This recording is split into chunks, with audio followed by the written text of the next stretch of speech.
بسم اللہ الرحمن الرحیم نحمدہ ونصلی علی رسولہ الکریم اما بعد۔ محترم ناظرین اکرام، اللہ تبارک و تعالی نے مجھے پھر دوبارہ ہمت دی اور حوصلہ دیا اور توفیق بخشی کہ آپ کے سامنے کچھ دین کی باتیں کروں۔ گزشتہ کل جو میرا عنوان تھا وہ دربار توحید کے حقوق و آداب کے متعلق میں نے آپ سے گفتگو کی تھی، اور آج میں آپ کے سامنے دربار رسالت صلی اللہ علیہ وسلم کے حقوق و آداب کے متعلق گفتگو کروں گا۔ دعا کرے کہ اللہ رب العزت مجھے صحیح گفتگو کرنے کی توفیق عطا فرمائے۔ چلیے شروع کرتے ہیں۔ دربار رسالت صلی اللہ علیہ وسلم کے حقوق و آداب۔ دربار رسالت صلی اللہ علیہ وسلم کے حقوق و آداب میں سے سب سے پہلا حق یہ ہے کہ آپ صلی اللہ علیہ وسلم پر ایمان لانا۔ اس کے ضمن میں آپ کے سامنے ایک آیت کریمہ تلاوت کروں گا۔ اللہ تبارک و تعالی ارشاد فرماتا ہے، لِتُؤْمِنُوا بِاللَّهِ وَرَسُولِهِ وَتُعَزِّرُوهُ وَتُوَقِّرُوهُ، تاکہ تم اللہ اور اس کے رسول پر ایمان لاؤ اور اس کی تعظیم کرو اور اس کی مدد کرو۔ دوسرا حق یہ ہے آپ صلی اللہ علیہ وسلم کی اطاعت و پیروی کرنا۔ آپ صلی اللہ علیہ وسلم کی اطاعت و پیروی کرنا۔ اللہ تبارک و تعالی اپنے کلام پاک کے اندر ارشاد فرماتا ہے، یا ایھا الذین آمنوا اطیعوا اللہ واطیعوا الرسول۔ اللہ سبحانہ و تعالی کا ارشاد ہے، اے ایمان والو تم اللہ پر بھی ایمان لے کر آؤ اور اس کی اطاعت کرو، اور اللہ کے رسول صلی اللہ علیہ وسلم پر بھی ایمان لاؤ اور اس کی اطاعت کرو۔ پھر تیسرا حق یہ ہے کہ آپ صلی اللہ علیہ وسلم کو سب سے زیادہ محبت کرنا، یعنی سب سے زیادہ آپ صلی اللہ علیہ وسلم سے محبت کرنا۔ یہ دربار رسالت صلی اللہ علیہ وسلم کے حقوق و آداب میں سے ایک حق ہے۔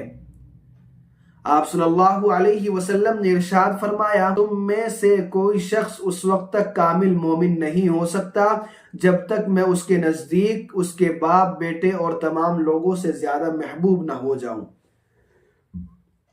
یعنی سب سے زیادہ محبوب آپ صلی اللہ علیہ وسلم کو بنانا، اور سب سے زیادہ محبت، دنیا سے زیادہ محبت آپ صلی اللہ علیہ وسلم سے کرنا، تب جا کر ہم کامل ایمان والے ہوں گے۔ چوتھا حق یہ ہے کہ آپ صلی اللہ علیہ وسلم کے متعلق سب سے افضل ہونے کا اعتقاد رکھنا، یعنی آپ صلی اللہ علیہ وسلم سب سے افضل ہے، اس کا اعتقاد رکھنا ہمارے اوپر ضروری ہے۔ آپ صلی اللہ علیہ وسلم نے ارشاد فرمایا، میں انبیاء کا بھی مقتدا ہوں اور مجھے اس پر کوئی غرور نہیں ہے، یعنی تمام نبیوں کا سردار میں ہوں، تمام نبیوں میں افضل میں ہوں، تمام انبیاء میں سب سے افضل جو مجھے بنایا ہے اللہ تبارک و تعالی نے مجھے تمام انبیاء میں افضل بنایا ہے۔ آپ صلی اللہ علیہ وسلم خود ارشاد فرما رہے ہیں۔ پانچواں حق یہ ہے کہ آپ صلی اللہ علیہ وسلم کے خاتم النبیین ہونے کا اعتقاد رکھنا۔ آپ صلی اللہ علیہ وسلم کے خاتم النبیین ہونے کا اعتقاد رکھنا۔ اللہ تبارک و تعالی اپنے کلام پاک کے اندر ارشاد فرماتا ہے، ما کان محمد ابا احد من رجالکم ولکن رسول اللہ وخاتم النبیین۔ اللہ تبارک و تعالی نے ارشاد فرمایا، مسلمانوں، محمد صلی اللہ علیہ وسلم تم مردوں میں سے کسی کے باپ نہیں ہے، لیکن وہ اللہ کے رسول ہیں اور تمام نبیوں میں سب سے آخری نبی ہیں۔ یہ اللہ کے نبی صلی اللہ علیہ وسلم کے بارے میں اللہ تبارک و تعالی ارشاد فرما رہا ہے۔ چھٹا حق یہ ہے کہ آپ صلی اللہ علیہ وسلم کے متعلق معصوم و بے گناہ ہونے کا یقین کرنا۔ یہ دربار رسالت صلی اللہ علیہ وسلم کے حقوق میں سے چھٹا حق ہے، اور اس کے بارے میں اللہ کے نبی صلی اللہ علیہ وسلم خود ارشاد فرماتے ہیں کہ اللہ کے نبی صلی اللہ علیہ وسلم نے ارشاد فرمایا کہ میرے متعلق یہ گمان رکھنا کہ میں معصوم ہوں اور بے گناہ ہوں، یہ آپ پر ضروری ہے اور آپ کو اعتقاد رکھنا ہوگا۔ اگر آپ کا اعتقاد ایسا نہیں ہے تو آپ کامل ایمان والے نہیں ہیں، مسلمان نہیں ہیں مکمل۔ ساتواں حق یہ ہے کہ آپ صلی اللہ علیہ وسلم کی ادنا مخالفت سے بھی اپنے آپ کو بچانا۔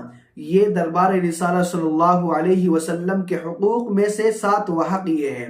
اللہ تبارک و تعالی ارشاد فرماتا ہے وَمَن يُشَاقِقِ الرَّسُولَ مِن بَعْدِ مَا تَبَيَّنَ لَهُ الْهُدَى وَيَتَّبِعْ غَيْرَ سَبِيلِ الْمُؤْمِنِينَ نُوَلِّهِ مَا تَوَلَّى وَنُصْلِهِ جَهَنَّمَ وَسَاءَتْ مَصِيرًا۔ اور جو شخص اپنے سامنے ہدایت واضح ہونے کے بعد بھی رسول کی مخالفت کرے اور مومنوں کے راستے کے سوا کسی اور راستے کی پیروی کرے، اس کو ہم اسی راہ کے حوالے کر دیں گے جو اس نے خود اپنائی ہے، اور اسے دوزخ میں جھونکیں گے، اور وہ بہت برا ٹھکانہ ہے۔ آٹھواں حق یہ ہے کہ آپ صلی اللہ علیہ وسلم کی محبت میں غلو، یعنی اللہ سبحانہ و تعالیٰ کے ساتھ مخصوص صفات کو آپ صلی اللہ علیہ وسلم کے لیے ثابت ماننے سے بچنا۔